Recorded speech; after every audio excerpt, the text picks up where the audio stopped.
Hey guys, Civil Lord here, back again with another action figure review. Today we'll be taking a look at the Marvel Legends Iron Man Retro Series Ivan Whiplash Vanko, aka Blacklash. At least I hope his alias is Ivan Whiplash Vanko. I'd feel pretty stupid if it wasn't, because I've been calling him that throughout the majority of my Iron Man Retro Series videos. Either way, my ignorance towards comics and lore aside, this of course brought to us by the fine folks over at Hasbro, and is actually a character who was released in the Toy Biz Iron Man action figure line that was released alongside the Iron Man animated series, in this specific costume no less.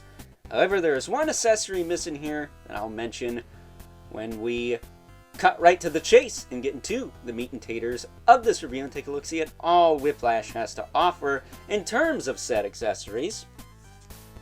Starting off with a pair of grip hands, which hold his giant chungus of a whip pretty decent, actually. But because of the weight of the whip, they are kind of loose, and they don't have the right hinge for holding weapons. So that's a bit of a bummer, but you know, what are you going to do? They're going to use what they're going to use, and that's all there is to it, really. So taking a closer look at Whiplash, aka Blacklash here, he did have nunchucks with the original figure. And I didn't notice any nunchucks in the box, so I'm just going to say that those are not an accessory this figure comes with. I think he comes with enough, though, because he really only used the whip in the show. But if they wanted to be a true homage to the original, those would have been nice to have, the nunchucks there. But that said, despite the fact that I am a 90s guy when it comes to Marvel, I love 90s comics, comic book characters, comic book character designs, and cartoons and whatnot, I would have preferred the armored version of good old Ivan Whiplash Vanko here. Because, I don't know, the very, we'll say, Casey Jones aesthetic of that version just spoke to me for some reason. I mean, they gave us a masher of it, for crying out loud, years ago, that I do have. And that Whiplash had two whips, so maybe someday we'll see him on this retro card. I'm not sure, but would be nice, though. So as far as articulation goes, he has the disc hinge on the head, looks up and down, rotates side to side, has a little bit of tilt. His ponytail does also rotate, and I believe is an homage to the Toy Biz version's sculpt there, so that's cool. The shoulders go out about that far, back down. They do rotate forward and back. No butterfly joint to speak of. He does have a bicep twist, which I did have to, for lack of a better term, lubricate on mine with a little soap, but now they work really, really well. No gumminess whatsoever. He does have a double elbow, but it is going to be hindered by that glove cuff, so if you want to use that top joint, you're going to have to bend that first, then the bottom joint. His wrists will swivel and hinge up and down. He does have a little Green Goblin man purse there, but I think this is different. And you can take it off, you just got to kind of pinch the arm in a little bit, but it won't hurt it or nothing. That said, the cape is pegged in on the back, but there is a couple more pegs up here on his shoulders, on his traps I should say, where the cape is glued in, so you can't take it out. So yes, lubricating the biceps was a little trickier than normal.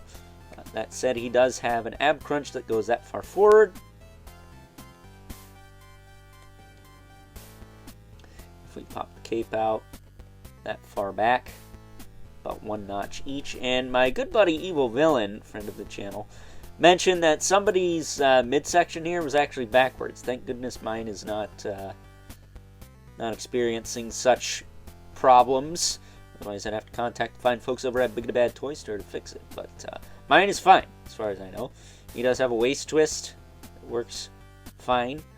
Hips can kick forward. Pretty decent, about a right angle.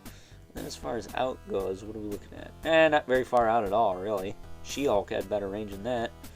He does have a thigh cut It works just fine. And then, well, I actually use this because these knee joints are a little looser. It does have a double knee. I don't know what legs he's using. Maybe he's a new sculpt because of the gloves and stuff, but I'm not sure. He does have a boot cut, which were also kind of gummy on mine. So again, heated them up, used some lubricant in the soap, and fixed them right up. They work great now. So you can rotate those all around.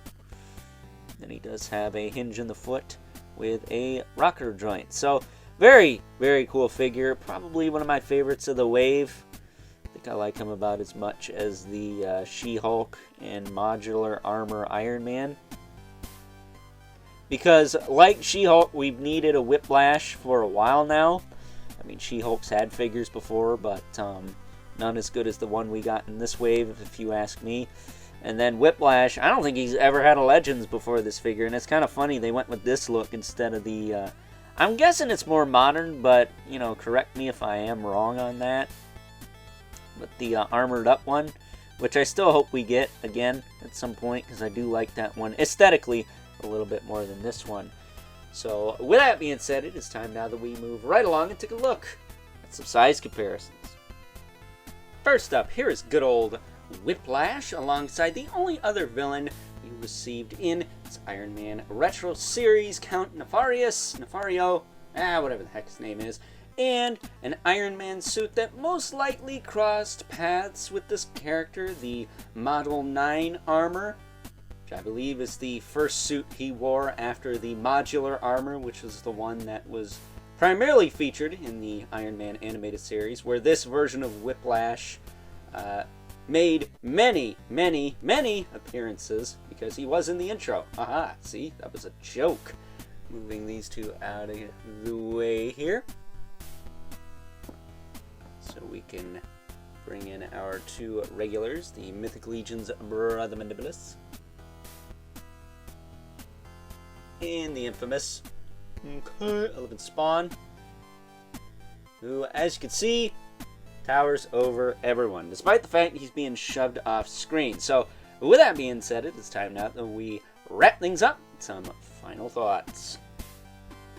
Overall, and while I would have much rather have gotten the armored version of good old Ivan Whiplash Vanko here, being a fan of that 1990s Iron Man animated series, I'm very happy that we did get the super retro 90s look for the character. Though, if they were going to go the whole 9 yards, I think he should have had the nunchucks as well as his trusty whip there. So, with that being said, I hope you guys enjoyed this review. Until next time, I'll catch you guys later.